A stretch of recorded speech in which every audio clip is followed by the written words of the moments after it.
इस वक्त की बड़ी खबर से आपको बता दें कि सवाई माधोपुर के रामनगर जोशी में मोना नाम की महिला को बोरवेल में फंसे करीब 60 घंटे से ज्यादा हो गए हैं। पिछले 41 घंटे से महिला को बोरवेल में से निकालने के लिए रेस्क्यू ऑपरेशन चलाया जा रहा है, लेकिन महिला को अभी तक बोरवेल से निकाला नहीं जा सका है। आपको बता दें कि रात 10 बजे गीली मिट्टी आने पर खुदाई कार्य रोक दिया गया था। अब आगे की खुदाई पोकलैंड मशीन से की जाएगी, लेकिन पोकलैंड मशीन अभी तक मौके पर नहीं पहुंची है। थोड़ी देर में जयपुर से पोकलैंड मशीन मौका स्थल पर पहुंचने की संभावना है। आपको बता दें कि मोना रामनगर जोशी में खुले बोरवेल में 90 फीट नीचे फंसी हुई है। तो करीब 7 घंटे से बोरवेल में महिला फंसी हुई है, ये बड़ी जानकारी आपको दे रहे हैं। और देखिए, रेस्क्यू ऑपरेशन भी चलाया जा रहा है। रामनगर जोशी में 41 घंटे से रेस्क्यू चलाया जा रहा है। मोना को निकालने की कोशिश की जा रही है और रात 10 बजे गीली मिट्टी आने पर जो खुदाई कार्य है वो रोक दिया गया। आपको बता दें कि पोकलैंड मशीन से अब आगे की खुदाई की जाएगी। तो अभी तक मौके पर जो है पोकलैंड मशीन अब पहुंची नहीं है, लेकिन जल्द वो पहुंचेगी। और रामनगर जोशी में आपको बताया कि खुले बोरवेल में 90 फीट नीचे महिला फंसी हुई है। लगातार निकालने की कोशिश की जा रही है। एनडीआरएफ, एसडीआरएफ की टीम मौजूद है, वहां पर रेस्क्यू ऑपरेशन चलाया जा रहा है। आपको बता दें कि काफी लंबा समय हो चुका है और रात 10 बजे गीली मिट्टी आने पर जो खुदाई कार्य है वो अब रोक दिया गया है। सुबह माननीय जिला कलेक्टर महोदय एवं माननीय एसपी महोदय के आगमन के पश्चात यहाँ पे रेस्क्यू ऑपरेशन का कार्य आरंभ हुआ, जिसमें 2 जेसीबी, 2 एलएनटी एवं 4 ट्रैक्टर ट्रॉली यहाँ पर लगाए गए थे। और लगभग 10 से 15 फीट मिट्टी खोदने के पश्चात यहाँ गीली मिट्टी आने लगी, जिससे कि तकनीकी टीम से और इंजीनियर से राय ली तो उन्होंने बताया कि इससे दुर्घटना होने की संभावना है, मिट्टी धंसने की संभावना है। और यहाँ ग्रामीणों ने और सरपंच हमारे हैं यहाँ के जो गाँव के, उन्होंने भी अवगत कराया कि पूर्व में भी गीली मिट्टी धंसने से दुर्घटना हो चुकी है। इसलिए अल्प समय के लिए कार्य रेस्क्यू ऑपरेशन को थोड़ा सा विराम दिया गया है। इसके साथ ही आगे का जो कार्य है पाइलिंग मशीन से किया जाएगा, जो कि अभी जयपुर से रवाना होने में ही है। इसलिए जल्द ही ये कार्य पाइलिंग मशीन उन्नत तकनीक के सहारे इसका रेस्क्यू ऑपरेशन का कार्य किया जाएगा। और इसी खबर पर ज्यादा जानकारी के लिए संवाददाता गिरिराज हमारे साथ फोन लाइन पर जुड़ चुके हैं, उन्हीं का रुख कर लेते हैं। गिरिराज, अभी क्या जानकारी मिल पा रही है? क्योंकि हमने तस्वीरों के माध्यम से भी देखा है कि एनडीआरएफ, एसडीआरएफ की टीम पहुंची हुई है और यहां पर अब मोना को बचाने की कोशिश की जा रही है। अभी फिलहाल क्या अपडेट है इस पूरे मामले में? जी देखिए, एनडीआरएफ की टीम और एसडीआरएफ की टीम मौके पर मौजूद है, लेकिन जो रेस्क्यू कार्य है वो पूरी तरीके से बंद है। रात को 10 बजे रेस्क्यू कार्य है, खुदाई का कार्य है, वो बंद कर दिया गया था। शाम को 6 बजे, कल शाम को 6 बजे जेसीबी की सहायता से और 2 एलएनटी की सहायता से खुदाई कार्य आरंभ किया गया था। लेकिन उसके बाद में 10 से 15 फीट ये खुदाई की गई थी और खुदाई के बाद में जब गीली मिट्टी आने लगी, तब ऐसी स्थिति में विशेषज्ञों की राय के अनुसार ये जो खुदाई का कार्य था वो रोक दिया गया। उनका कहना था कि गीली मिट्टी आने के उपरांत जो हादसा है वो और अधिक गहरा सकता है, दुर्घटना है वो और भी अधिक प्रबल और गंभीर रूप ले सकती है। ऐसी स्थिति में ये खुदाई का जो कार्य है वो रोक दिया गया था। अब जयपुर से पोकलैंड मशीन यानी कि जो पाइलिंग मशीन है उसको बुलवाया गया है। हालांकि अभी तक मौका स्थल पर जो पाइलिंग मशीन है वो नहीं पहुंची है, चूंकि ये जो मशीन है ये अत्याधुनिक मशीन है और पानी में भी खुदाई कर सकती है, नमी में भी खुदाई इससे आसानी से की जा सकती है। तो ऐसी स्थिति में जो अत्याधुनिक मशीन है, पाइलिंग मशीन, वो अभी तक मौका स्थल पर नहीं पहुंची है और उसके पहुंचने के उपरांत ही जो खुदाई कार्य है उसको गति दी जा सकेगी, रेस्क्यू कार्य है उसको आगे बढ़ाया जा सकेगा। जी ठीक है गिरिराज, आप नजर बना करके रखिए, आगे भी आपसे अपडेट लेंगे। फिलहाल शुक्रिया तमाम जानकारी साझा करने के लिए। तो देखिए, 41 घंटे से रेस्क्यू ऑपरेशन चलाया जा रहा है और मोना को बचाने की कोशिश की जा रही है। चलिए रुक करते अगली खबर की ओर। अजमेर से बड़ी जानकारी आपको दे दे, कानाखेड़ी हाईवे पर कंटेनर में आग लगी है और आग के चलते कंटेनर जल करके खाक हुआ है। आग की सूचना पर फायर ब्रिगेड की टीम मौके पर पहुंची है। आग पर काबू पाने का प्रयास किया जा रहा है और आग लगने के कारणों की अब पुलिस जांच कर रही है।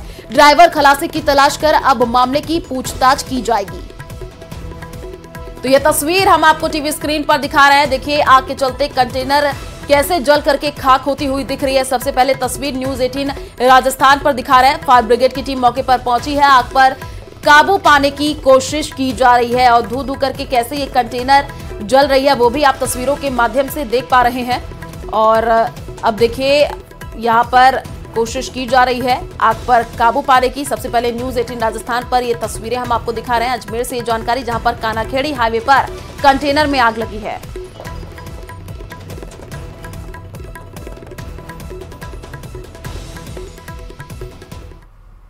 तो जयपुर से बड़ी जानकारी आपको दे दें, आपको बता दें कि आईपीएस तबादला सूची का काउंटडाउन शुरू हो चुका है। डीजीपी यूआर साहू सीएम से मुलाकात करेंगे और एटीएस पहुंचे हैं डीजीपी यूआर साहू। आपको बता दें कि मंत्री मदन दिलावर भी ओटीएस पहुंचे हैं। शिक्षा विभाग से जुड़े मसलों पर बातचीत होगी। तो इस वक्त की यह बड़ी जानकारी जयपुर से, आईपीएस तबादला सूची का जो काउंटडाउन है वो शुरू हो चुका है। ओटीएस डीजीपी यूआर साहू पहुंचे हैं, मंत्री मदन दिलावर भी ओटीएस पहुंचे हैं। यहां पर सीएम भजनलाल शर्मा से मुलाकात की जाएगी और शिक्षा विभाग से जुड़े मसलों पर बातचीत होगी।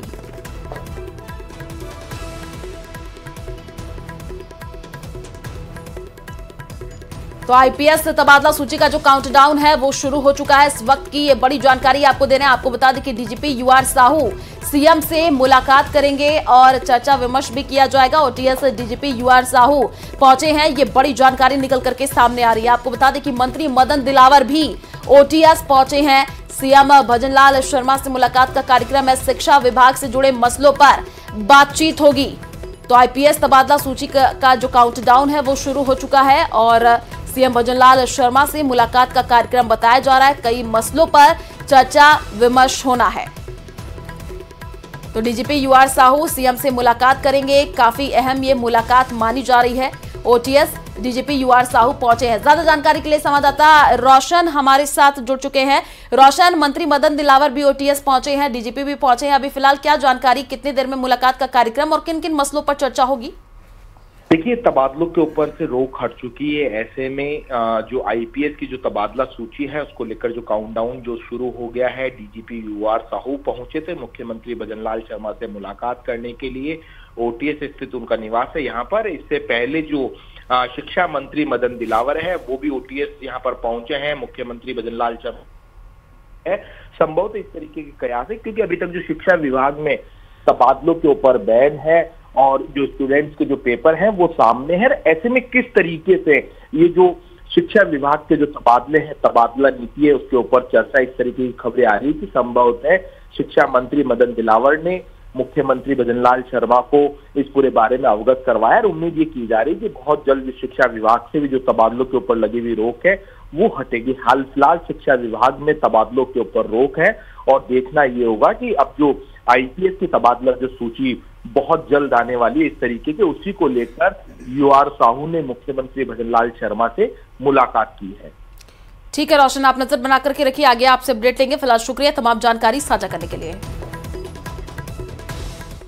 तो टोंक से बड़ी जानकारी आपको दे दें, चिरंजीवी योजना में जिला अस्पताल ब्लैकलिस्ट। आपको बता दें कि मरीजों को सरकारी योजना का फायदा नहीं मिल रहा है। इमरजेंसी के साथ गंभीर बीमारी अब मरीज को परेशान कर रहे हैं। मरीजों की परेशानी का निजी अस्पताल फायदा भी उठा रहे हैं। टोंक से ये बड़ी जानकारी, जहां पर जो मरीज है उनको अब सरकारी योजना का फायदा नहीं मिल पा रहा है। चिरंजीवी योजना में जिला अस्पताल ब्लैकलिस्ट में और इमरजेंसी के साथ गंभीर बीमारी यहां पर बताई जा रही है। मरीजों को परेशानी का निजी अस्पताल अब फायदा उठा रहे हैं। मरीजों को सही जो है देखिए यहां पर उनको लाभ नहीं मिल पा रहा है। इमरजेंसी के साथ गंभीर बीमारी के जो मरीज हैं अब परेशान होते हुए दिख रहे हैं और इसी का फायदा अब निजी अस्पताल उठा रहे हैं। चिरंजीवी योजना में जिला अस्पताल अब ब्लैकलिस्ट है, क्योंकि देखिए अब जो आम जनता है वो सरकारी अस्पताल में पहुंच रही है तो सरकारी योजनाओं का फायदा नहीं मिल रहा है। इस वजह से प्राइवेट हॉस्पिटल्स में जाना पड़ रहा है। वहां पर अब जो निजी अस्पताल है इसका फायदा उठा रहे हैं। ज्यादा जानकारी के लिए संवाददाता दौलत हमारे साथ फोन लाइन पर जुड़ चुके हैं।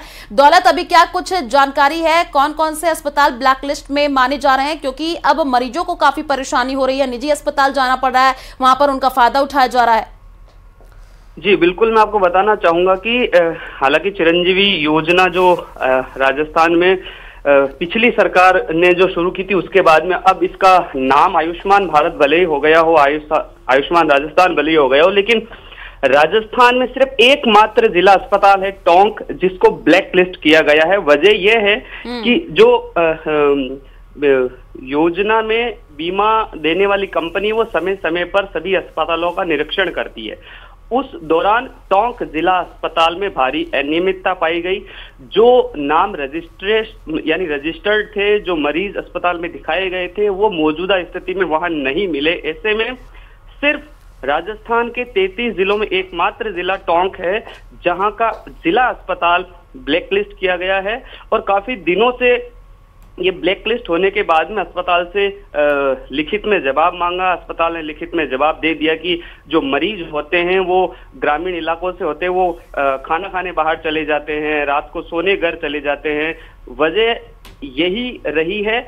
उस कुल मिलाकर के चिकित्सा अधिकारियों की लापरवाही कहे या ब्लैक लिस्ट होने के बाद से भी महीना भर बीतने के बाद पीएमओ हो, सीएमएचओ हो या अस्पताल के जो चिकित्सा अधिकारी है, उन्होंने वो प्रयास नहीं किया चिकित्सा विभाग में कि ये चीज जो है वो वापस जो योजना का लिंक है वो यहाँ क्लिक शुरू हो जाए, जिसकी वजह से मरीजों को फायदा मिला। ऐसे में एक्सीडेंट वाले या इमरजेंसी मरीज आते हैं, उनको इस योजना का फायदा नहीं मिलता है। ऐसे में प्राइवेट अस्पतालों में उनको जाना पड़ता है। वहाँ उनके साथ में जो जिस तरह से निजी अस्पतालों को फायदा हो रहा है, कहीं ना कहीं बड़ा सवाल टोंक में चिकित्सा अधिकारियों पर है कि सरकारी योजना का फायदा ना मिलकर के प्राइवेट अस्पतालों बिल्कुल को दौलत, फायदा देखिए दिया ये जा रहा काफी है। चिंता का विषय है कि जो सरकारी योजनाएं हैं वो आम जनता तक नहीं पहुंच रही हैं। शुक्रिया तमाम जानकारी साझा करने के लिए। तो अलवर से बड़ी जानकारी आपको दे दें, आपको बता दें कि पूर्व सैनिक हनी ट्रैप का शिकार हुआ है। एनएबी थाने में पूर्व सैनिक ने केस दर्ज कराया और रेप का केस दर्ज करा करके हड़पे थे 13 लाख रुपए। आरोपी महिला, उसकी बहन और कांस्टेबल के खिलाफ केस दर्ज किया गया है। पुलिस कर्मियों पर सेटलमेंट करवाने का आरोप लगाया और इससे पहले सीआई और कांस्टेबल भी हनी ट्रैप का शिकार हुए थे। तो पूर्व सैनिक हनी ट्रैप का शिकार, आपको बता दें कि पुलिस कर्मियों पर सेटलमेंट करवाने का आरोप लगाया गया है और इससे पहले सीआई और कांस्टेबल हनी ट्रैप का शिकार हुए थे।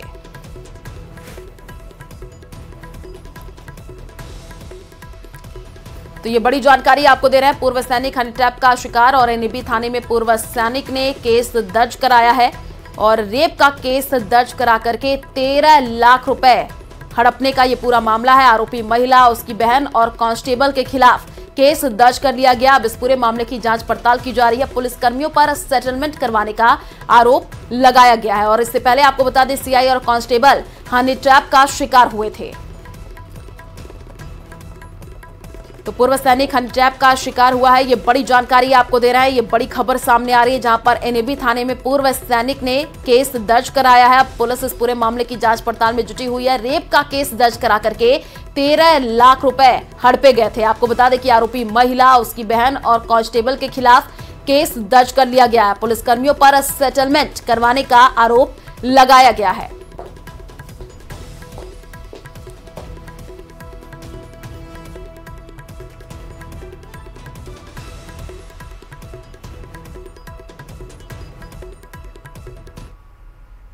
तो नागौर से बड़ी जानकारी आपको दे दें, सीएम भजनलाल आज से 2 दिवसीय नागौर दौरे पर रहने वाले हैं। सीएम आज सुबह 10:15 पर खरनाल पहुंचेंगे। तेजाजी महाराज के मंदिर में दर्शन करेंगे और खरनाल में सीएम 11:10 पर मुंडवा पहुंचेंगे। आपको बता दें कि मुंडवा की वीर तेजास्थली शिक्षण संस्थान के कार्यक्रम में शामिल होने का कार्यक्रम है और वार्षिकोत्सव गर्ल्स हॉस्टल के शिलान्यास का भी कार्यक्रम बताया जा रहा है।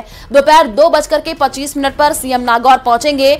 नागौर शहर में स्थानीय कार्यक्रमों में शामिल होंगे और 4:20 पर सीएम अमरपुरा गांव पहुंचेंगे। क्या क्या कार्यक्रम मिनट टू मिनट उनके रहने वाले हैं वो हम आपको बता रहे हैं। आपको बता दें कि लक्ष्मीदास महाराज के मंदिर में दर्शन करने का कार्यक्रम है सीएम भजनलाल शर्मा का और 4:55 पर सीएम गोगिलाव गांव पहुंचेंगे और गांव चलो अभियान के तहत रात्रि वहीं पर प्रवास करेंगे। तो ये बड़ी जानकारी आपको दे रहे हैं। सीएम भजनलाल शर्मा का ये दौरा काफी महत्वपूर्ण माना जा रहा है और कई कार्यक्रम भी सीएम भजनलाल शर्मा के प्रस्तावित है। 11:10 पर मुंडवा पहुंचने का कार्यक्रम सीएम भजनलाल शर्मा का है। वीर तेजास्थली शिक्षण संस्थान के कार्यक्रम में शामिल होंगे और आपको बताया कि वार्षिकोत्सव गर्ल्स हॉस्टल के शिलान्यास का भी कार्यक्रम है जिसमें सीएम भजनलाल शर्मा शामिल होंगे। ज्यादा जानकारी के लिए संवाददाता महेंद्र हमारे साथ फोन लाइन पर जुड़ चुके हैं। महेंद्र, 2 दिवसीय नागौर दौरा सीएम भजनलाल शर्मा का काफी महत्वपूर्ण हो जाता है। उनके मिनट टू मिनट क्या कार्यक्रम है वो भी हम अपने दर्शकों को बता रहे हैं। फिलहाल आपके पास क्या जानकारी है, कितने बजे पहुंचने का कार्यक्रम? बिल्कुल, देखिए मुख्यमंत्री थोड़ी देर बाद सबसे पहले तेजाजी महाराज के मंदिर खरनाल पहुंचेंगे। वहां मंदिर में दर्शन करेंगे, पूजा अर्चना करेंगे। इसके बाद सीएम खरनाल से हेलीकॉप्टर के जरिए मुंडवा रवाना होंगे। मुंडवा में महत्वपूर्ण कार्यक्रम है जहां वीर तेजास्थली शिक्षण संस्थान का वार्षिक उत्सव और साथ में गर्ल्स हॉस्टल के शिलान्यास का कार्यक्रम है जो मुंडवा का कार्यक्रम है। इसके बाद सीएम करीब दोपहर के समय नागौर आएंगे और अमरपुरा गांव जाएंगे नागौर के, जहां पर लक्ष्मीदास जी महाराज के मंदिर में दर्शन करेंगे। और इसके बाद नागौर का कार्यक्रम है। नागौर शहर में वो बीजेपी के ऑफिस जा सकते हैं। बीजेपी के ऑफिस में भी तैयारियां की गई है, यहाँ भी बैरिकेडिंग की गई है। तो तैयारियां सभी जगह चल रही है। शहर में भी सीएम के स्वागत के कई कार्यक्रम रखे गए हैं। और शाम को भी जो गांव चलो अभियान है उसके तहत रात्रि प्रवास मुख्यमंत्री का नागौर के ही निकटवर्ती गांव गोगेलाव में रखा गया है। गोगेलाव जिला मुख्यालय से 8 किलोमीटर दूर एक गांव है। वहां सीएम ग्रामीणों के साथ चौपाल पर बातचीत भी कर सकते हैं, जो चौपाल लगाकर गांव के लोगों से चर्चा भी कर सकते हैं। तो ये कार्यक्रम है। और अगले दिन सुबह यानी 10 तारीख को सीएम यहाँ से जोधपुर के लिए रवाना होंगे। जी ठीक है महेंद्र, आप नजर बना करके रखिए, जब सीएम पहुंचेंगे तो भी आपसे अपडेट हम लेते रहेंगे। शुक्रिया तमाम जानकारी साझा करने के लिए।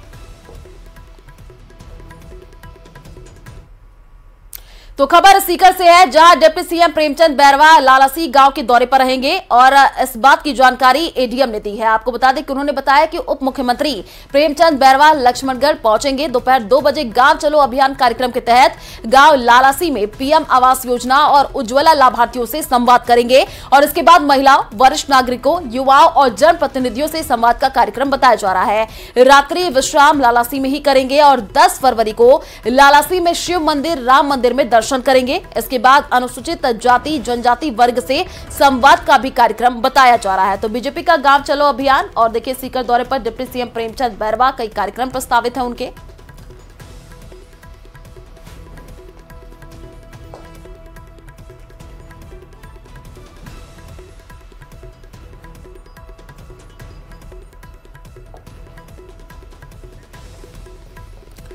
तो बीजेपी का गांव चलो अभियान 9 फरवरी से 11 फरवरी तक चलेगा और इस अभियान की शुरुआत मुख्यमंत्री भजनलाल शर्मा, प्रदेशाध्यक्ष CP Joshi, deputy CM Premchand Bairwa द्वारा की जाएगी।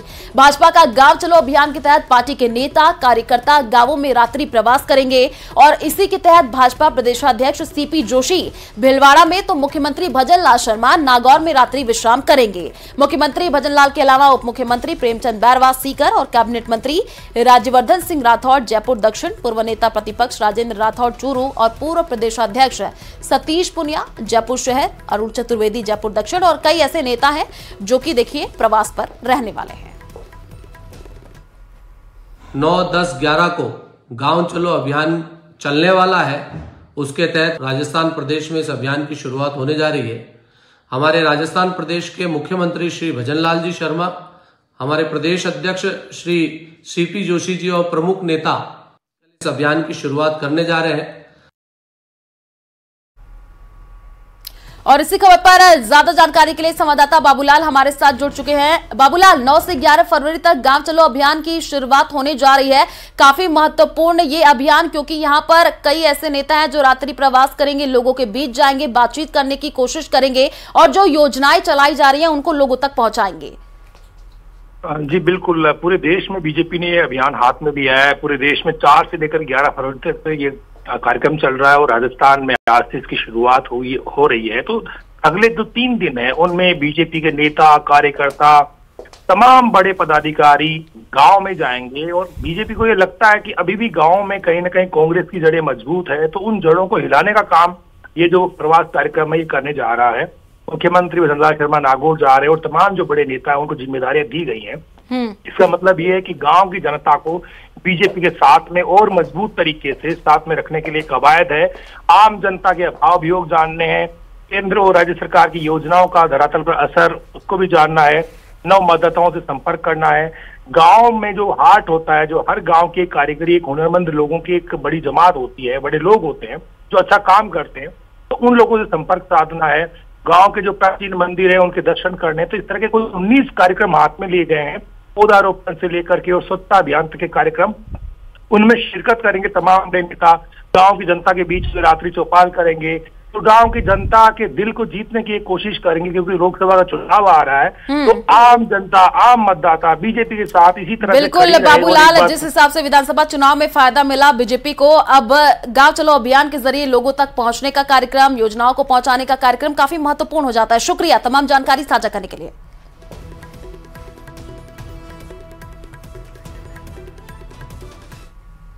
तो राजस्थान में लोकसभा चुनावों से मंत्रिमंडल विस्तार हो सकता है। प्रदेश में मंत्रिमंडल विस्तार को लेकर के सियासी गलियारों में सुगबुगाहट सुनने को अब देखिए मिल रही है। आपको बता दें कि सियासी गलियारों में ओबीसी, एमबीसी वर्ग और सामान्य वर्ग से एक एक मंत्री बनाए जाने की चर्चाएं जोर पकड़ती दिख रही हैं। राजनीतिक गलियारों में चर्चा है कि लोकसभा चुनावों से पहले राजस्थान की भजनलाल सरकार अपने मंत्रिमंडल का विस्तार करेगी, जिसमें यादव और भरतपुर के जाट समुदाय में से मंत्री बनाया जा सकता है। तो वहीं एक बार फिर से गुर्जर समुदाय को भी साधने के लिए एमबीसी वर्ग के एमएलए को मंत्रिमंडल के जगह दी जा सकती है। तो वहीं वैश्य समाज को भी मंत्रिमंडल विस्तार में वरीयता दी जा सके, इसको लेकर के भी चर्चाएं जोरों शोरों से हैं।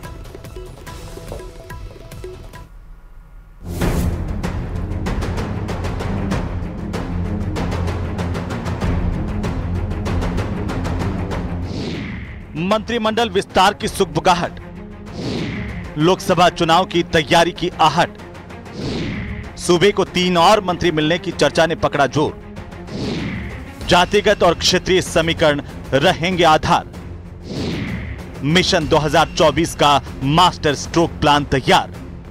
राजस्थान में लोकसभा चुनाव से पहले मंत्रिमंडल विस्तार की संभावनाएं जोर पकड़ती हुई नजर आ रही है। दरअसल लोकसभा चुनाव से पहले राजस्थान में मंत्रिमंडल विस्तार हो सकता है। चर्चा है कि लोकसभा चुनाव से पहले राजस्थान की भजनलाल सरकार अपने मंत्रिमंडल का विस्तार कर सकती है। ओबीसी, एमबीसी और सामान्य वर्ग से एक एक मंत्री बनाए जाने की चर्चा। इसमें यादव और भरतपुर के जाट समुदाय से भी मंत्री बनाया जा सकता है। तो वहीं एक बार फिर से गुर्जर समुदाय को भी साधने के लिए एमबीसी वर्ग के विधायक को मंत्रिमंडल में जगह दी जा सकती है। वहीं वैश्य समाज को भी मंत्रिमंडल विस्तार में जगह देने की चर्चाएं जोरों पर है। संभवतः 3 विधायकों को भजनलाल कैबिनेट के अंदर जगह मिल सकती है। चर्चा इस तरीके की है कि एक जो विधायक ओबीसी से, एक विधायक जो है एमबीसी से और जो तीसरे जो विधायक हैं वो वैश्य वर्ग से मंत्री बनाए जा सकते हैं। दरअसल लोकसभा चुनाव को लेकर भारतीय जनता पार्टी राजस्थान में किसी भी स्तर पर कोई कोर कसर नहीं छोड़ना चाहती। हाल ही में मुख्यमंत्री भजनलाल शर्मा 2 दिवसीय दिल्ली के दौरे पर रहे। इस दौरान मुख्यमंत्री भजनलाल शर्मा और बीजेपी प्रदेश अध्यक्ष सीपी जोशी ने प्रदेश के सांसदों के साथ अहम बैठक रखी, जिसमें आगामी लोकसभा चुनाव को लेकर सियासी समीकरण से लेकर राजनीतिक समीकरणों पर विस्तार से चर्चा की गई। ऐसे में राजस्थान में मुख्यमंत्री भजनलाल शर्मा की कार्यशैली की चर्चा की भी तारीफ की गई। उधर सियासी समीकरणों को साधने की दिशा में अलवर बेल्ट से यादव और भरतपुर बेल्ट से जाट समुदाय के विधायक को मंत्रिमंडल में शामिल करने की सुगबुगाहट सुनी जा सकती है। राजस्थान में वर्तमान में कुल 22 विधायकों को मंत्री बनाया गया है। ऐसे में लोकसभा चुनाव के मद्देनजर जातिगत लिहाज से 3 विधायकों को मंत्रिमंडल में जगह मिलने की सुगबुगाहट सुनी जा सकती है। न्यूज़ 18 राजस्थान के लिए जयपुर से रोशन शर्मा की रिपोर्ट। तो राजस्थान के मुख्यमंत्री भजनलाल शर्मा मंगलवार को सुबह सुबह जयपुर में मॉर्निंग वॉक करते हुए नजर आए। इसके बाद उन्होंने मंदिर में भगवान के दर्शन भी किए। लोगों से मुलाकात के दौरान सीएम ने उनके बीच बैठ करके चाय भी पी है। इसके बाद ही मुख्यमंत्री भजनलाल शर्मा को अपने बीच पा करके मिलने की होड़ मची रही। तो 3 तस्वीरें आपकी टीवी स्क्रीन पर है। पहली तस्वीर देखिए जिसमें सैर पर सीएम भजनलाल शर्मा निकले और जो दूसरी तस्वीर है मंदिर में दर्शन करते हुए नजर आ रहे हैं। तीसरी तस्वीर में लोगों के साथ चाय पीते हुए सीएम भजनलाल शर्मा दिख रहे हैं। तो मॉर्निंग वॉक के दौरान मंदिर में उन्होंने दर्शन किए, काफी लोगों से उन्होंने मुलाकात भी की है, जिसकी तस्वीरें टीवी स्क्रीन पर है।